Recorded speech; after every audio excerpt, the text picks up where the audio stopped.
আব্বা না মাছ পাঠাই দিয়েছে। কি মাছ আব্দুল্লাহ? আমি জানি কি মাছ। তুমি দেখো না? না আব্বা পাঠাই দিয়েছে কোন মাছ আমি জানি। মাছ চিংড়ি মাছ। আমার তো ভালো না। ধরো আমি একটা নিয়ে আসি, মাছগুলো দেখি তো, মাছগুলো ঢেলে দেখি তো। তুমি ছাতাটা অফিসে রাখো বাবা। এখানে আসো, এখানে আসো। আমার তো পছন্দ চিংড়ি মাছ। দেখো মাছগুলো অনেক বড় বলো। এগুলো হচ্ছে নদীর মাছ, বুঝছো? এগুলো কিন্তু তোমার চাষের মাছ না। আর নদীর মাছে এই যে দেখো এইগুলো হয়, আর যে চাষের মাছ না, চাষের মাছে কিন্তু এগুলো থাকে না। এই মাছগুলো খেতে কিন্তু খুব মজা। আর দেখো কি টাটকা একদম, আজকে সকালেই ধরছি। এখন কি আজকে কি তুমি চিংড়ি মাছ খাবা? হুম? হ্যাঁ তুমি কি চিংড়ি মাছ পছন্দ করো? হ্যাঁ না, তুমি তো পছন্দ করো না। বন্ধ করি। থাক, আজকে রেখে দিয়ে আজকে রান্না না করা লাগবে না। প্লিজ তুমি তো খাও না চিংড়ি মাছ। প্লিজ খাই। কিভাবে রান্না করো বলো? আমি মজা আমি তো রান্না করতে পারি না। প্লিজ রান্না করো না, আমি মজা করি না। ঠিক আছে, এখন আমি মাছগুলো তাহলে খুব ভালো জন্য তারপরে কুটে ধুয়ে নিই। হ্যাঁ দর্শক দেখেন, এই যে সকাল সকাল অনেকগুলো ফ্রেশ একদম শলা চিংড়ি মাছ নিয়ে আসছে। তো আমাদের বাজার কিন্তু বাড়ির কাছেই, তো সকালবেলা বাজারে গেলে এরকম ফ্রেশ মাছগুলো পাওয়া যায়।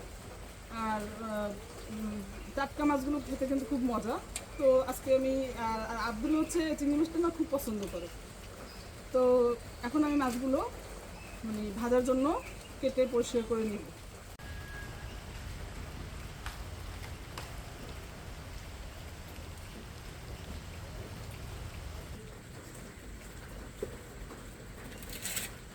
আসলে মাছ তো অনেকগুলো, তো এতগুলো মাছ তো আমরা একদিনে রান্না করব না।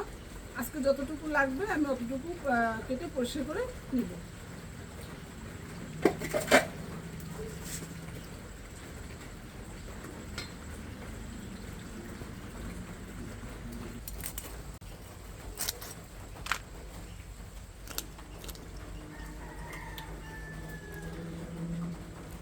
এই যে এটা হচ্ছে মাছের যে ময়লা, চিংড়ি মাছের ময়লা, এটা ফেলে দিতে হবে।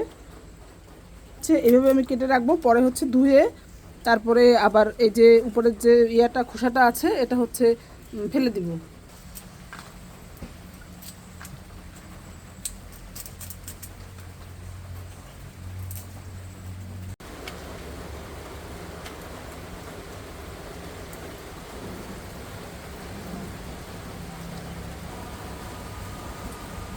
তো দর্শক, এই যে চিংড়ি মাছগুলো আমার কাটা বাছা হয়ে গিয়েছে। তো এখন হচ্ছে আমি পুঁতো দিয়ে মাছটাকে একটু থেতো করে নিব।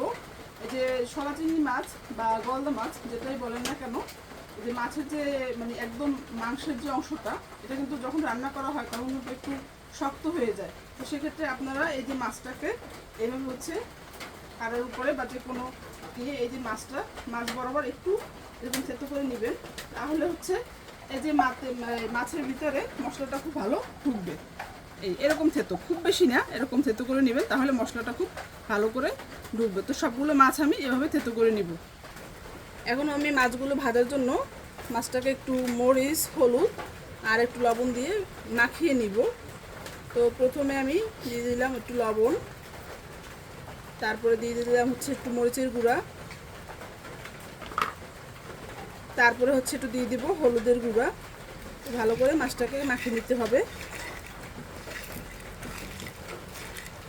তারপর হচ্ছে আমি মাছটাকে ভেজে নিব।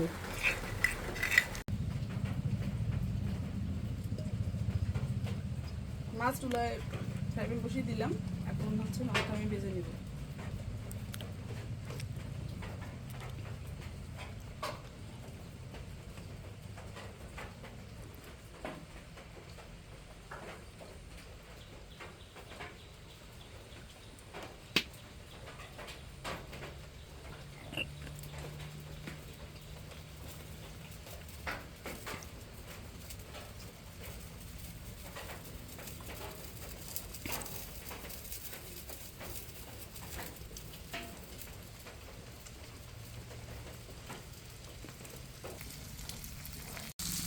মাছের এক সাইড ভাজা হয়ে গিয়েছে, এখন হচ্ছে মাছগুলোকে আমি উল্টিয়ে নিব।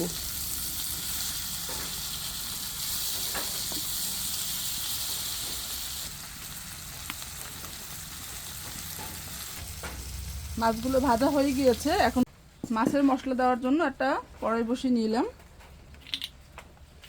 এখন পরিমাণ মতো তেল দিয়ে দিব। আর চিংড়ি মাছে হচ্ছে শুধু পেঁয়াজ দিয়ে রান্না করব, অন্য কোনো মশলা দিব না, তবে পেঁয়াজের পরিমাণটা একটু বেশি দিব।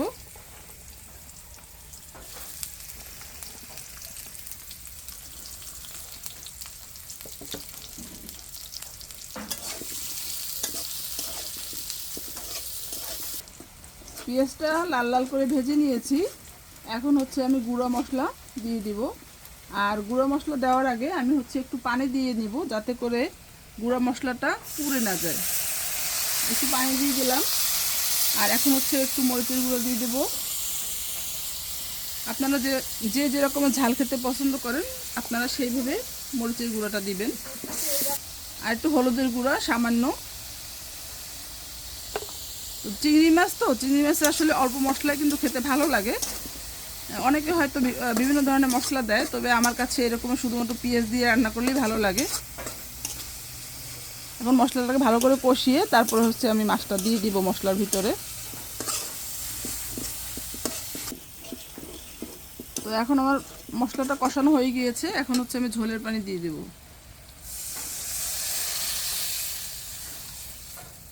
পানিটা যখন ফুটে উঠবে তখন আমি মাছগুলো দিয়ে দিব। ঝোলটা ফুটে উঠেছে, এখন হচ্ছে মাছগুলো দিয়ে দিব।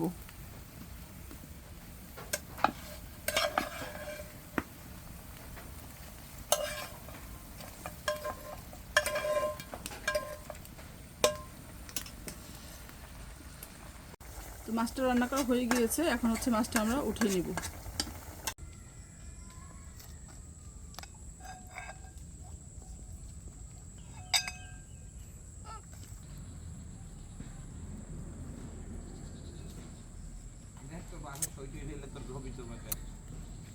কেমন আছে আব্দুল্লাহ? অনেক মজা হয়েছে। আমার তুমি একটু খাই দেখো। তুমি খাও।